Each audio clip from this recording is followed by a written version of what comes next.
तो हम एक छोटा सा कॉन्सेप्ट डिस्कस करने वाले हैं।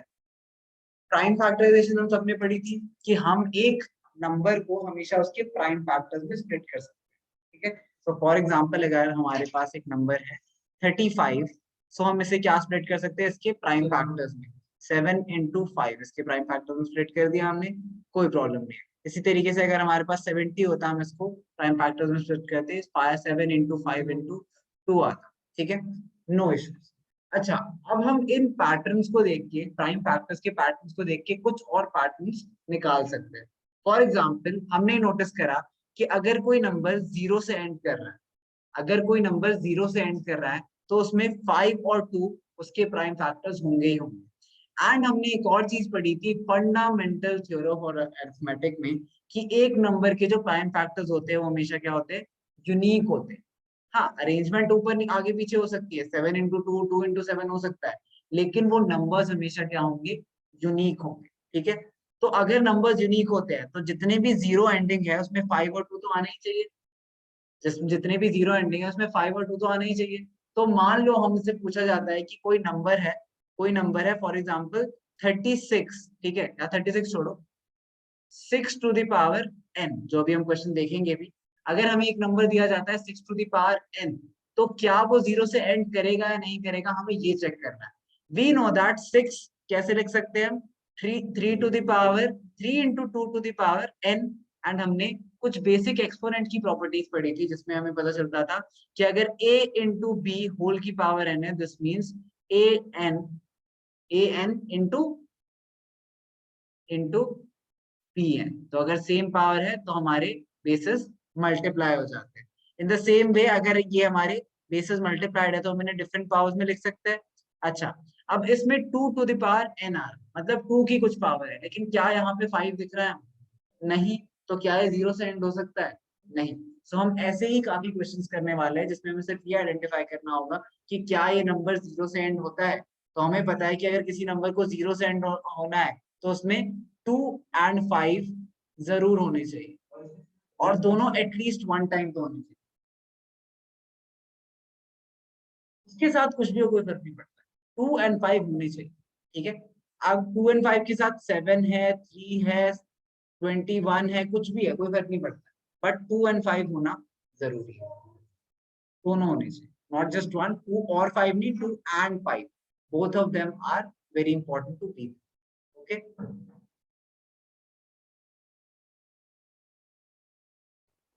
बैठ जा बैठ जा, बोलो।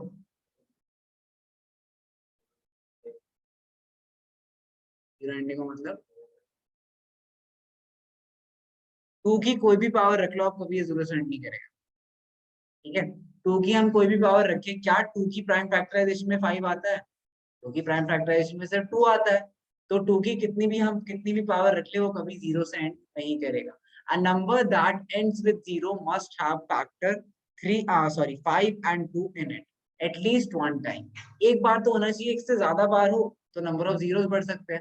तो जनरल रिप्रेजेंटेशन, अगर हमारे पास 2n and 5m है, ठीक है, 2n 5m है, दोनों की पावर्स डिफरेंट ले लेते हैं।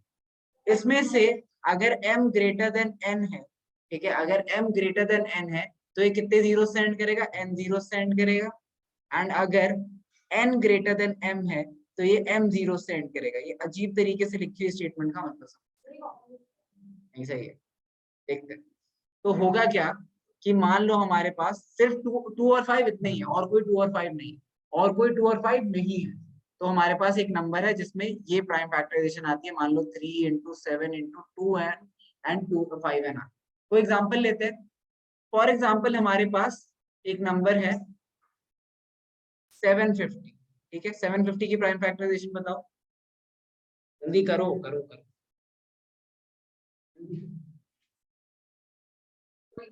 So we got the prime factorization 5 cube 3 की पावर 1 and 2 की पावर भी 1। अच्छा, इसमें जीरो कितने हैं पहले मुझे ये बताओ, 1 0।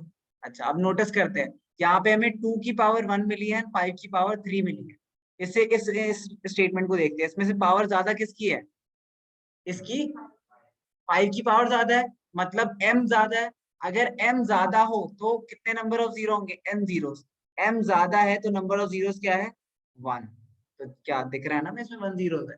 तो this is a general statement जो कि प्रूव करती है कि नंबर ऑफ जीरोस एक स्टेटमेंट में कितने आए।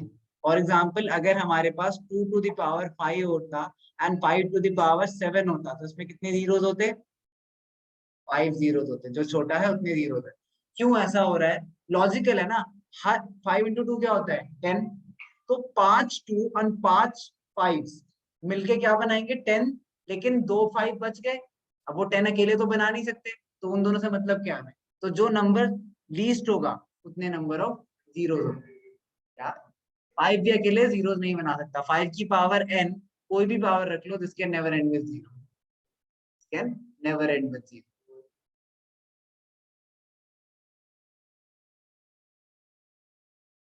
5 इंटू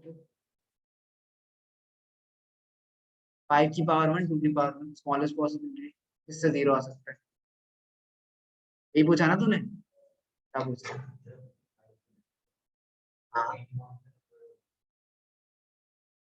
कोई नंबर नहीं हो सकता।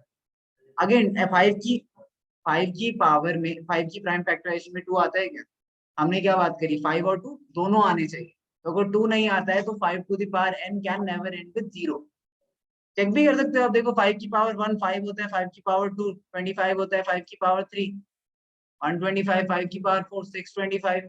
सो पावर टेबल्स आता है किसी को? तुम्हें तो तेरा का टेबल नहीं आता, पावर टेबल्स क्या आता है?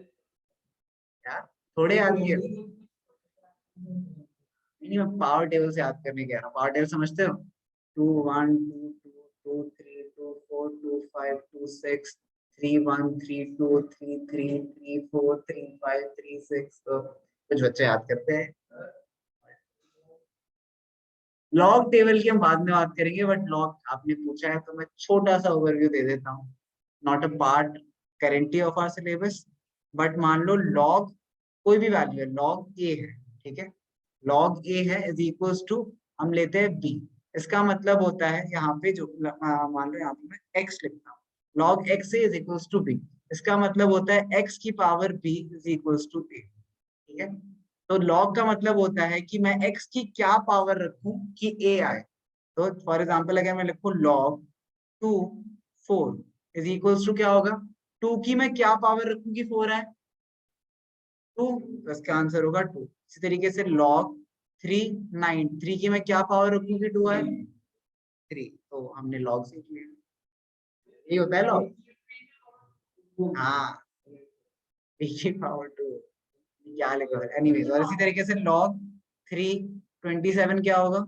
ये 3 होगा। 3 की क्या पावर? 27।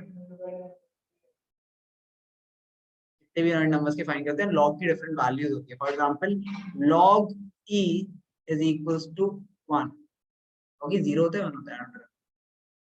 हाँ, log e 1 होता है because log with no base is the natural base of e, ठीक है। log n जो कि तुम ln पढ़ोगे आगे चल के बड़ी क्लासेस में, ln लिखते हैं हम log with natural base n, ठीक है। तो सब पढ़ोगे ये सब, बट log का मतलब क्या होता है? हम एक नंबर की क्या पावर रखे कि वो हमारे पास ये नंबर आ जाए। तो जो बेस है उसकी क्या पावर रखे कि हमारे पास दूसरा number. Anyways, log is not in our syllabus. It was something जो कि आप 11th से पहले टच नहीं करते।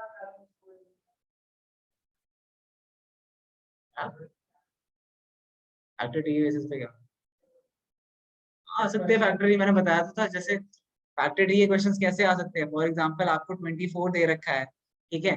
यहाँ पे x दे रखा है एंड यहाँ पे x माइनस 2 दे रखा है, ठीक है। ऐसी आपकी फैक्टर ट्री बना रखी है, ठीक है। तो हमने क्या सीखा था कि ये वाला जो नंबर होगा एक प्राइम होगा, ठीक है। हम इन दोनों को प्रोडक्ट करके इसको मिल सकते हैं। तो x into x minus 2 is equals to 24, ऐसे। हाँ, मतलब आना प्राइम चाहिए। मैंने रैंडम क्वेश्चन दिया है इसलिए कुछ और भी आ सकता है इसमें, जो कि गलत भी हो सकता है, लेकिन क्वेश्चन ऐसे आ सकते हैं। This is my main motive. मैं सॉल्व नहीं करने कह रहा, मैं बता रहा हूँ क्वेश्चन आ कैसे सकते हैं बात। ओके, आगे बढ़ते हैं। So now we have a basic understanding of कि हमारे जीरोस को हम कैसे देखेंगे। ये सेम डिस्कशन हम डिनोमिनेटर्स की बात में भी करेंगे कि जब हमें डिनोमिनेटर में जीरो देखने होंगे हम तब क्या करेंगे, बट अभी के लिए डिस्कशन इतनी ही है। Identification of